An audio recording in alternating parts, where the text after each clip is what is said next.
Hello and welcome to Michael Pepper Tech. It's been a minute since I've had one of these discussion style videos. I can't believe I'm making this video. You've probably seen other people make this style video, but the iPhone Air is not for pro users.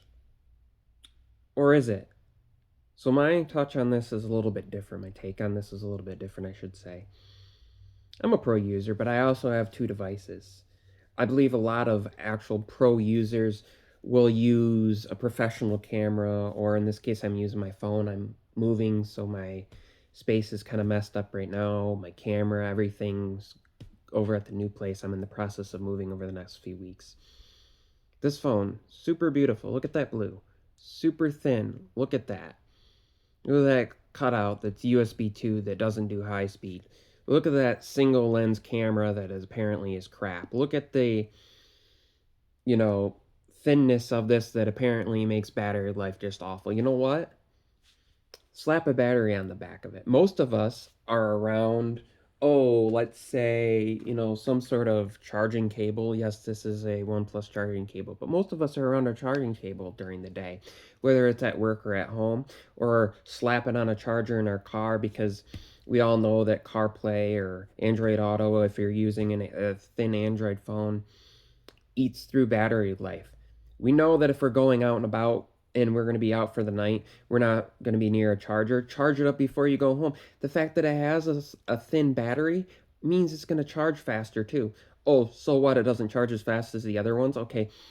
So if a power user can only get 4 or 5 hours out of this battery, but I've been getting somewhere around 10% an hour at this point, and my device is only a few days old. I picked it up on Saturday, and it's still learning some use. Yes, that's including taking photos, that's including shooting some video, that's including sending off emails, texting people, doing some FaceTime.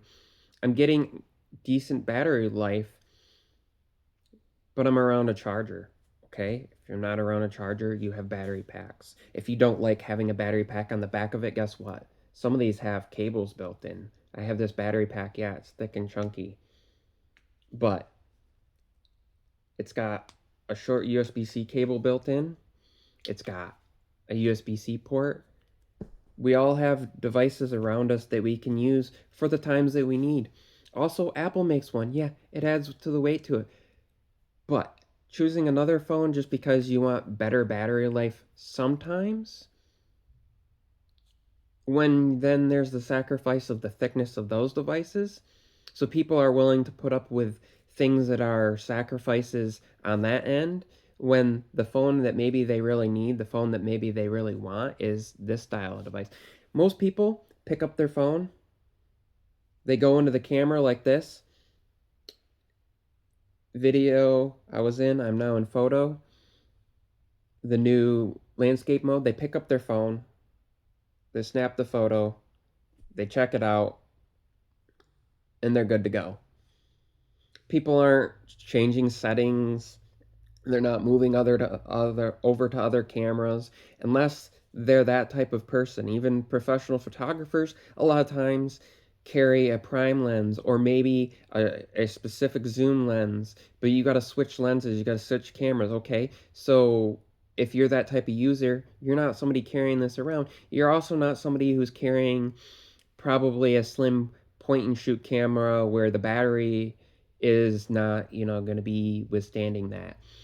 We could get into it. Be the type of user who appreciates this phone, and that's who should pick this up. If you're not the type of person who only uses their phone for necessities, who sits here and expects that they're going to be able to get booming audio out of their speakers on their phone, which, guess what? Pick up a freaking Bluetooth speaker for 20 bucks and you probably have better audio than most phones anyways. The shortcomings you can overcome, but you don't need to overcome them because you're probably not the type of person that's going to care about them. Most consumers are not going to care about the fact that, oh, the battery's not going to make it through some crazy day of running the camera on video for hours on end. Well, guess what? This doesn't have Pro RAW. This doesn't have, some of the other things. And so if you think about it, it's not even designed for that. Yeah, it has a pro chip, so it can withstand some of the editing features. I can take video and edit on this. A lot of times I do that with an iPhone anyways, and realistically, if I'm doing intense editing, I would shoot it over to my iPad or my M4 Mac Mini.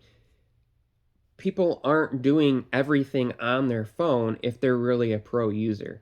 If you think that you're a pro user and you're saying, well, I just, I'm going to run my channel, I'm going to run my business on my phone, how pro are you really?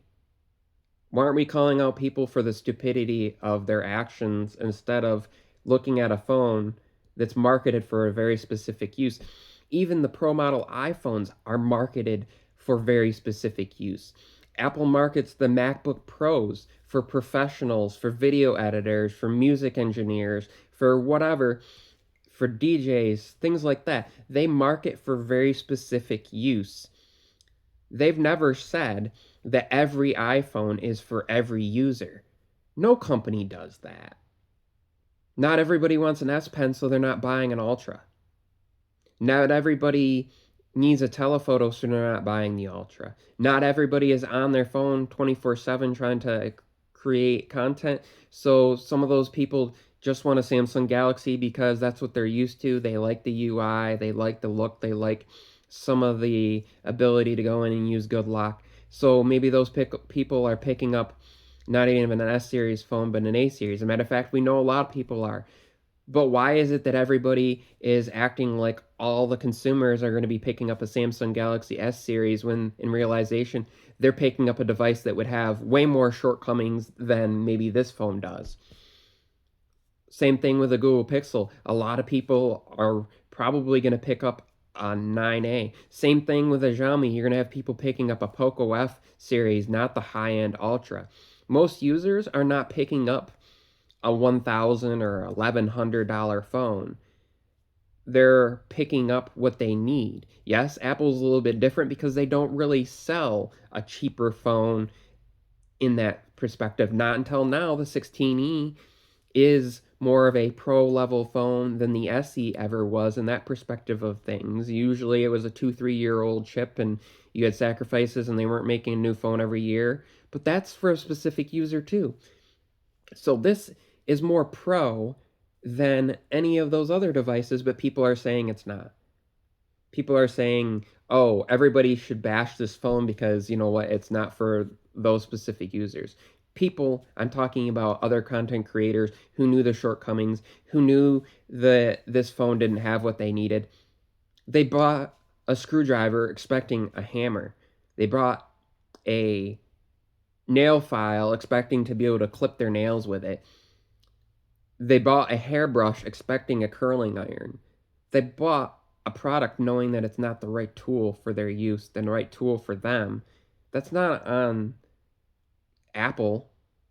That's not on you to say, oh, this product is crap because it has all these shortcomings. Look at your use and look at the creator and what their use is. Maybe watch some of their other content and see, hey, what is this person's use? Does it match mine? If not, yeah, that's probably why they're saying that this product is bad or why they're talking about this and that. And I've been on speakerphone with it. I've done FaceTime. I've done everything that I would normally do during the day that most of us do, and it's been great. Outside today, I was waiting for my son to get on the bus, sitting there having the bus tracking app up. I was doing things this morning, hour screen on time, and it was down to like 90%.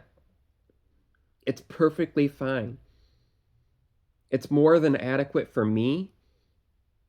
I thought this was going to become my side piece. I thought this was going to become part of my language. I thought this was going to be like my bitch device. Like this is going to be the device that, it's the device that I use alongside my OnePlus 13, and I'd use my OnePlus 13 for everything because I know that it has the longer battery life and I know that it has all these crazy cameras.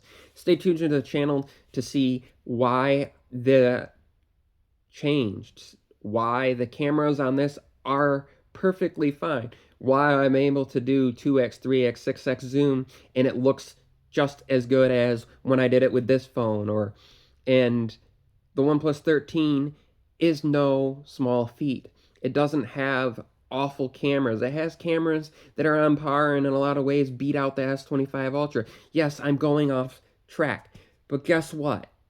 My point is, for a lot of people that are picking up this device, it's because they wanted something super slim. It's the people who loved the iPod Touch and held on to that even after the iPhone came out because they didn't want the thick ass, motherfucking bulky ass iPhone in their pocket. And they still wanted something that lasted a long time, that they could put their music on and listen to for hours when an iPhone would die in 2 or 3 hours. They wanted something that had some of those features. Apple used to put features on an iPod Touch. They would do some of the camera upgrades before they even did them on an iPhone. So now, guess what? This is a device that they can do that with. This is the device that, if we want to be technical, they're testing out the C1X chip. They're testing out their own, their own modem, some of their own hardware before they put that in the other devices.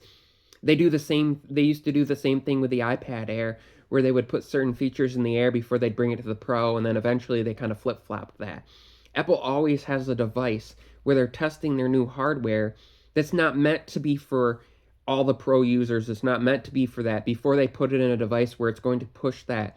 Before they put it in a device where the hardware is going to be everything in there and they have to tune it for all of that.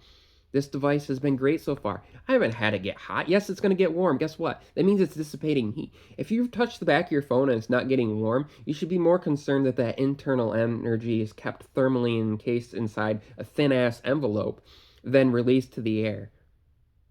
Maybe that's something that people should consider. People should really consider the user, consider the device, before they're out here talking about whether it's good or bad. Yes, this has shortcomings, and I'll be talking about that.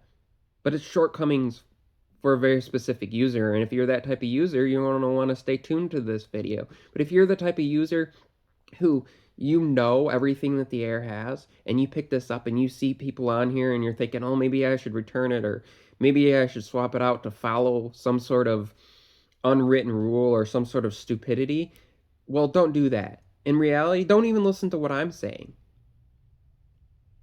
because I'm probably not the type of user you are either. But if I am, stay tuned to the channel, come back, and keep watching. If you appreciate this type of content, give it a big old thumbs up. If you like honesty in tech, if you like tech discussions, if you like just this ranting style, just sitting down and being blunt, bold, and honest about technology and how I use it, and maybe informing you and making you think, okay, I'm that type of user, I'm perfectly fine with it. I don't need to buy more than what I need, and I don't need to also say, well, I'm going to save money and go to something cheaper when that also isn't what I want. Then stay tuned. Thanks for watching. Peace, love, and see you in the next one.